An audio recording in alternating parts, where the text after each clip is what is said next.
Haleluya, puji nama Tuhan. Kita akan berdoa untuk penyampaian firman Tuhan.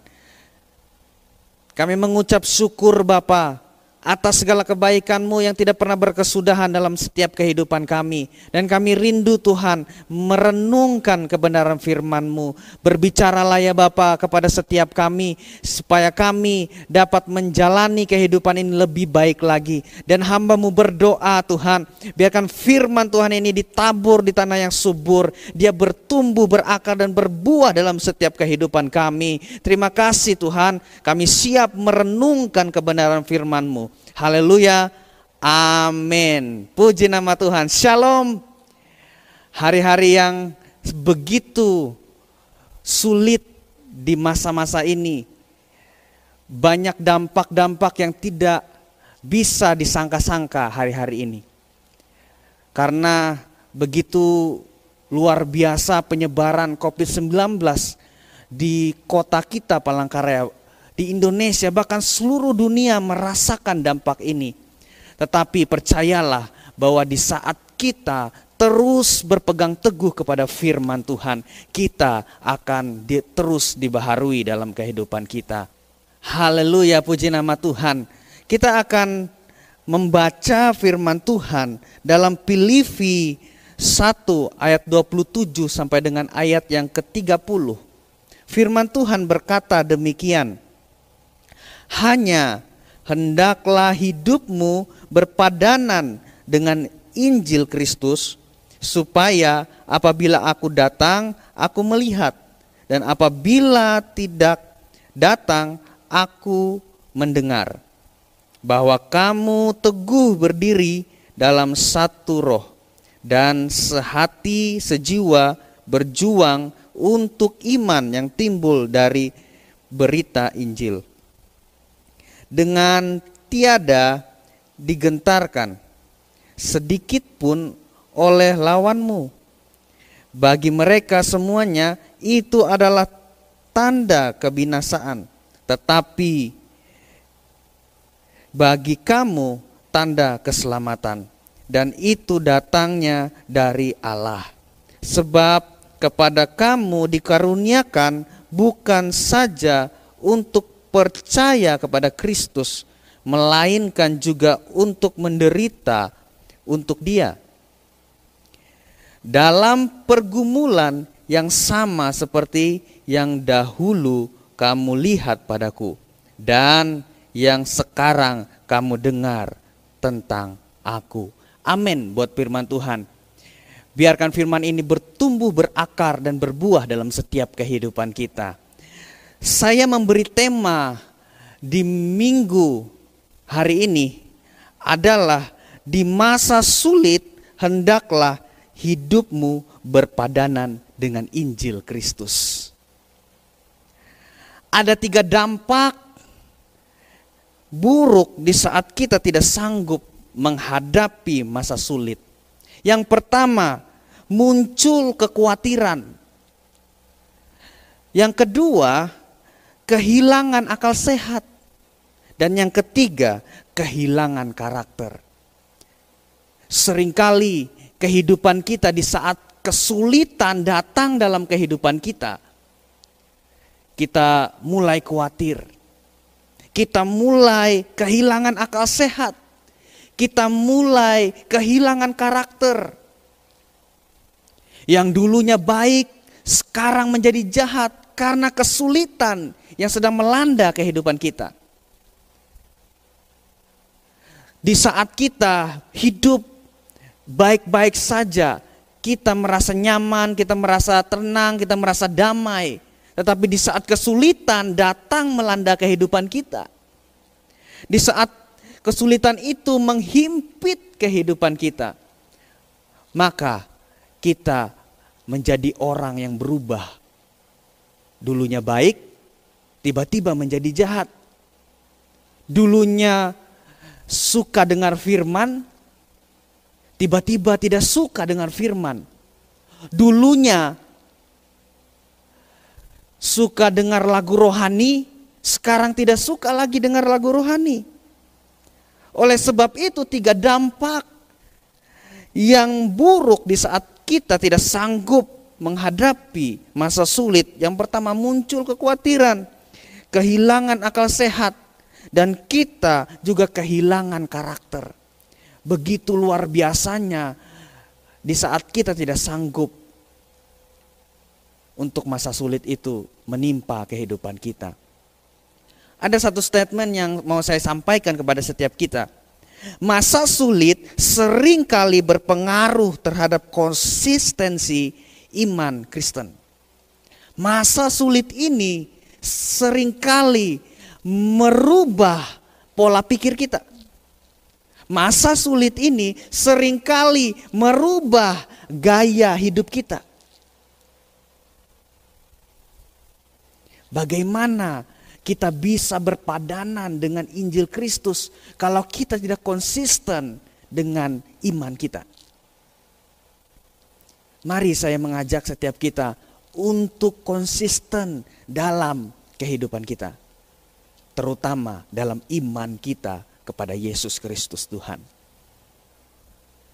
Bagaimana cara di masa sulit kita tetap hidup berpadanan dengan Injil Kristus? Yang pertama, teguh berdiri dalam satu roh.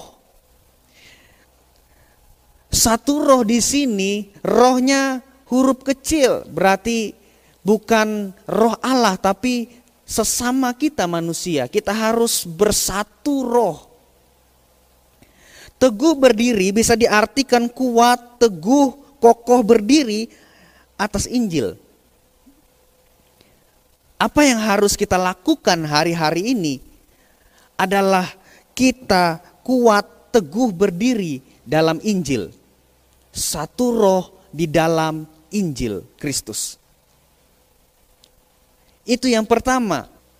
Yang kedua, sehati sejiwa untuk iman yang timbul dari pemberitaan Injil. Itu berada di ayat yang ke-27. Untuk bisa kuat, teguh, satu roh, kita perlu sehati sejiwa. Tanpa kita sehati dan sejiwa, tidak akan mungkin kita bisa seroh. Percayalah bahwa di saat kita menyerahkan diri kita untuk sehati, sepikir, sejiwa, seroh dengan sesama kita orang-orang percaya, saya percaya kita akan diberikan kekuatan yang lebih daripada Tuhan. Karena firman Tuhan berkata, Injil adalah kekuatan Allah untuk menyelamatkan banyak orang. Mari setiap kita tetaplah satu roh. Tetaplah sehati dan sejiwa. Supaya apa? Supaya kita bisa kuat, teguh dalam Injil Kristus. Sehati sejiwa itu bisa dikatakan juga adalah tetap berjuang untuk iman. Bukan saja dalam pemberitaan Injil, tetapi juga iman yang timbul dari Injil itu. Bukan hanya sekedar Injil yang biasa, tapi Injil yang timbul dari dalam hati kita, timbul dari dalam hidup kita, itu dapat kita berikan kepada banyak orang. Biarkan firman Tuhan ini memerdekakan setiap kita. Biarkan firman Tuhan ini memurnikan hati kita. Dan saya rindu di masa sulit ini, di masa-masa seperti ini, kita tetap berpadanan dengan Injil Kristus. Ada satu statement yang mau saya berikan hari ini. Berkata demikian, iman itu bukan milik saya, tetapi milik Allah.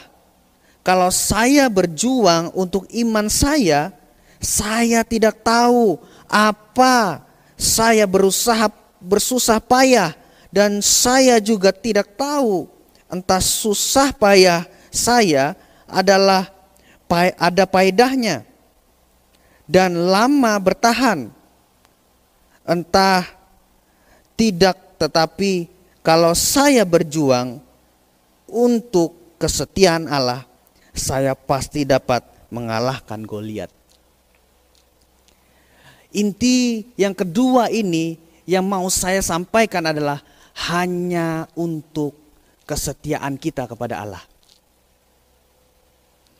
Tanpa kita memiliki motivasi yang benar, satu roh, satu jiwa, satu hati, semuanya akan sirna di saat tujuan kita tidak untuk kesetiaan kita kepada Allah. Mari ubahlah pola pikir kita hanya untuk kemuliaan Allah. Hanya untuk kemuliaan Allah. Kita mau seroh, kita mau sehati sejiwa, semuanya hanya untuk pemberitaan Injil Kerajaan Allah. Itu tanda kesetiaan kita kepada Allah. Yang ketiga, tidak gentar sedikit pun terhadap lawan. Di ayat yang ke-28 berkata demikian, dengan tidak digentarkan sedikit pun oleh lawanmu. Lawan di sini adalah orang-orang yang menentang Kristus atau menentang gereja dan memusuhi Injil Kristus. Konteks dari ayat ini adalah orang-orang yang melawan Kristus. Dan ayat ini juga bukan mengajarkan kepada kita untuk kita melawan mereka secara tenaga atau secara pukul-pukulan. Bukan demikian. Ini juga bukan berbicara tentang menang dan kalah. Tetapi ini berbicara supaya kita tidak tergoncangkan. Supaya kita kuat, teguh, kokoh di dalam Injil.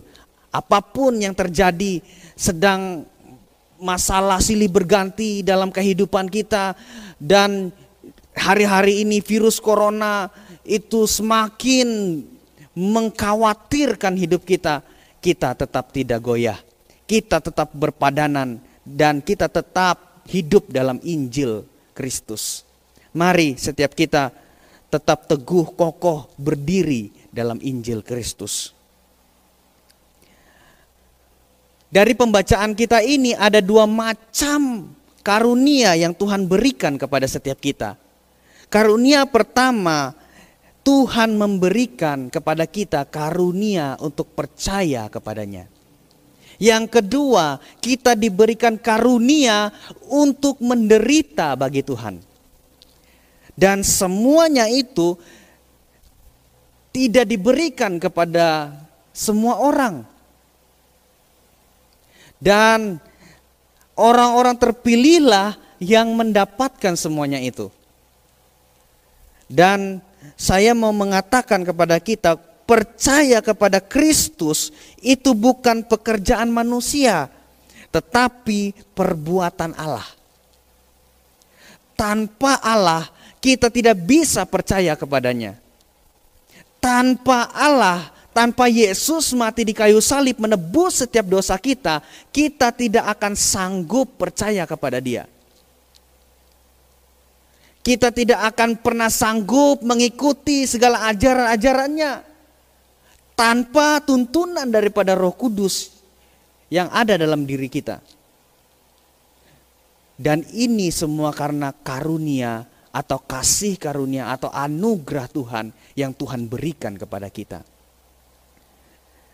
Dan kita tidak akan mungkin bisa menderita bagi Kristus kalau kita tidak dikaruniakan dari Tuhan. Hari-hari ini lihatlah kehidupan kita. Apakah kita berpadanan dengan Injil Kristus? Apakah kita terus menjaga hidup kita untuk tetap berpegang kepada Injil Kristus? Saya percaya di saat kita mengaku dengan mulut kita, percaya di dalam hati kita bahwa Yesus Kristus adalah Tuhan dan Juru Selamat kita, saya yakin sekali bahwa Tuhan sudah mengaruniakan kepada setiap kita dua hal tadi, yaitu karunia untuk percaya kepada Yesus. Yang kedua, karunia untuk menderita bagi Kristus. Di akhir dari khotbah saya ini, saya akan menyampaikan satu statement kepada setiap kita. Kiranya statement ini dapat memberkati kita semua. Masa sulit memang tidak mudah. Hidup berpadanan dengan Injil Kristus pun tidaklah mudah. Tetapi tetaplah satu roh. Tetaplah sehati sejiwa. Jangan takut dan jangan gentar. Sesulit-sulit apapun kita, pasti kita sanggup menyelesaikan pertandingan sampai akhir dengan hidup berpadanan dengan Kristus. Di akhir dari khotbah saya ini dan inti dari khotbah saya ini, saya percaya kita semua akan tetap kokoh, teguh berpegang kepada Injil Kristus. Tetaplah kokoh, teguh berdiri di dalam Injil Kristus. Akhir kata saya mau katakan, tetaplah satu roh, tetaplah sehati sejiwa, jangan takut dan jangan gentar. Amin buat firman Tuhan. Mari kita berdoa untuk firman Tuhan. Roh Kudus, Engkau sungguh baik ya Tuhan. Engkau sudah memberikan hikmat-Mu kepada setiap kami untuk kami tetap berpadanan dengan Injil-Mu. Untuk kami tetap teguh, kokoh berdiri atas Injil-Mu Tuhan. Dan kami rindu Tuhan, biarkan setiap firman yang sudah disampaikan ini ditabur di tanah yang subur. Dia bertumbuh, berakar dan berbuah dalam setiap kehidupan kami. Hamba-Mu rindu Tuhan, biarkan firman ini menjadi kekuatan dalam setiap kehidupan kami. Tuhan, biarkan setiap kami yang sedang menonton live streaming ini Tuhan, mereka diberkati oleh Tuhan. Di masa-masa sulit seperti ini ya Bapa, biarkan setiap kami melalui firman ini mendapatkan kekuatan yang baru, mendapatkan semangat yang baru untuk tetap teguh, kokoh, berdiri di dalam Injil, untuk tetap satu roh, satu hati, satu jiwa, tidak takut dan tidak gentar. Terima kasih Roh Kudus atas firman-Mu yang Kau sampaikan kepada setiap kami. Dan hamba-Mu berdoa Tuhan bagi kota kami Palangkaraya. Biarkan kota ini Tuhan memberikan belas kasihan-Mu kepada kota kami. Untuk dijauhkan dari wabah virus corona COVID-19 ini Tuhan. Di dalam nama Yesus Tuhan berperkara bagi kota kami. Bahkan bagi bangsa kami Indonesia. Dan hamba berdoa kepada setiap pemerintah, tenaga medis, kesehatan, semuanya Tuhan, Engkau berikan perlindungan-Mu, Kau berikan kesehatan-Mu kepada setiap mereka.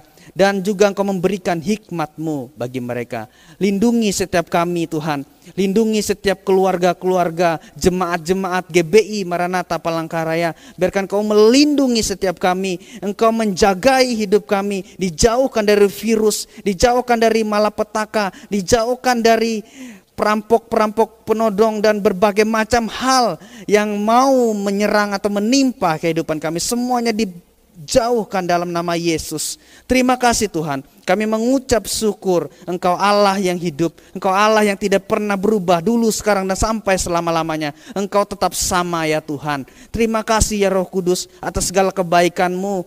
Hamba-Mu berhenti berbicara Tuhan, karena hamba-Mu percaya firman ini tidak akan berlalu begitu saja. Hamba-Mu percaya Tuhan, firman-Mu akan tetap sampai selama-lamanya. Terima kasih Roh Kudus, hanya di dalam nama Yesus Tuhan dan Juru Selamat kami. Haleluya. Amin.